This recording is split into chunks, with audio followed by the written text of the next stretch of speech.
शव्वाल मुकर्रम के जो 6 रोज़े हैं वो हदीस पाक से साबित हैं और नबी अलैहिस्सलाम ने फरमाया कि वो आपके 1 साल पिछले और 1 साल जो अगले साल के गुनाह इंसान के माफ़ हो जाते हैं। लेकिन गुनाहों से मराद वो गुनाह हैं कि जो सगीरा गुनाह हैं। कबीरा गुनाह तौबा और इस्तिग़फ़ार से माफ़ होता है। यकम शव्वाल का रोज़ा रखना जायज़ और दुरुस्त नहीं है, बल्कि ममनू है और गुनाह है। इसलिए कि यकम शव्वाल का जो दिन है वो अल्लाह रब्बुल आलमीन की तरफ से इंसानों की मेहमान नवाजी का दिन है, इंसानों की ज़ियाफ़त का दिन है। इसलिए यकम शव्वाल का रोज़ा रखना जायज़ और दुरुस्त नहीं है। वो यौमुल ईद है, ईद का दिन है और अल्लाह की तरफ से मेहमान नवाजी का दिन है। तो इसलिए ईद वाले दिन लोगों को चाहिए कि एक दूसरे के साथ मिलें, एक दूसरे की खैर खैरियत मालूम करें, एक दूसरे को खाना खिलाएं, एक दूसरे की मेहमान नवाजी और ज़ियाफ़त करें।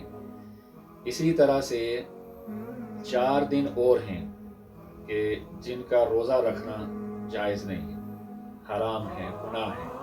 वो 10 ज़िलहिज्जा का दिन है, 11 ज़िलहिज्जा, 12 ज़िलहिज्जा और 13 ज़िलहिज्जा। गोया कि पूरे साल के अंदर जो 5 दिन हैं इनका अल्लाह रब्बुल आलमीन ने रोज़ा रखने से मना किया है। ईद के जो मानी आते हैं वो लौटने के आते हैं और ईद वाला दिन भी चूँकि साल के बाद वापस लौट आता है तो इसको ईद कहा जाता है। इसी लौटने के माने के अंदर बाज़ लोगों ने लिखा कि ईद के माना ज़ियाफ़त और मेहमान नवाजी के भी आते हैं। जिस तरह कोई मेहमान के यहाँ चला जाए और वापस लौट के आता है तो उसकी मेहमान नवाजी की जाती है। इसी तरह से ईद का दिन भी वापस लौट के आता है तो लोग एक दूसरे की मेहमान नवाजी करते हैं। ईद के माना खुशी के भी आते हैं और जाहिर है कि ये खुशी का दिन है। रसूलुल्लाह सल्लल्लाहु अलैहि वसल्लम जब मदीना मुनव्वरा तशरीफ़ लाए तो वहाँ के लोग त्यौहार बनाते थे, खेल कूद का दिन बनाते थे। तो नबी अलैहिस्सलाम ने उनसे पूछा तो उन्होंने बताया कि हमारा त्यौहार है, ये हमारा खेल कूद का दिन है। तो नबी अलैहिस्सलाम ने फरमाया कि अल्लाह ने इससे बेहतर दिन हमें दिए हैं, वो ईद उल फितर है और ईद उल अज़हा है। तो ये जो मेहमान नवाजी का दिन है उस दिन इंसानों को चाहिए कि वो एक दूसरे की मेहमान नवाजी करें, अपने रिश्तेदारों की, अपने पड़ोसियों की और अपने बहन भाइयों की, अपने जान पहचान वालों की मेहमान नवाजी करें, एक दूसरे के साथ घुले मिलें। फिर यह है कि ईद वाले दिन ईद से पहले नवाफिल नहीं, उस दिन ना तो नमाज इशराक है और ना कोई और नफल पढ़ने हैं, बल्कि ईद की नमाज से पहले कोई नफल नहीं। आप ईद की नमाज पढ़ने के लिए ईदगाह में चले जाएं और ईद की नमाज पढ़ने के बाद ईदगाह में भी कोई नफल नहीं, बल्कि ईदगाह से जब आप वापस आ जाएं तो फिर आप घर के अंदर नवाफिल अदा कर सकते हैं, लेकिन ईद की नमाज से पहले और ईद की नमाज के बाद नफल नहीं। ईद की नमाज का जो वक्त है वो इशराक और चाश्त का वक्त है। उसके बाद नबी अलैहिस्सलाम ने मना किया है और ये हदीस के अंदर भी आता है कि एक सहाबी हैं, उन्होंने जब वो ईद की नमाज़ पढ़ने के लिए गए तो इमाम साहब देर से आए तो उन्होंने उनको जो इमाम साहब हैं उनकी सरजनश की और फरमाया कि इस वक्त तक तो हम नबी अलैहिस्सलाम के साथ ईद की नमाज़ पढ़ के अपने अपने घरों में भी वापस आ जाते थे। तो लिहाजा ईद की जो नमाज का वक्त है वो ज़वाल से पहले पहले है और गोया कि इशराक और चाश्त के वक्त जो हम नमाज़ पढ़ते हैं, नवाफिल पढ़ते हैं, यही वक्त ईद की नमाज का है।